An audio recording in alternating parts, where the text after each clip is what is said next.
за майстора, за всичко ново.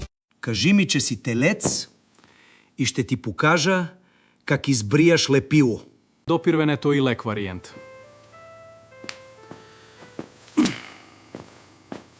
Има и полека варианта. Гум! Леко? А с ремонт ли правя? Или украза? Кажи ми, че си телец и ще ти покажа как избераш лепило. Май полек вариант. Как избриеш лепило?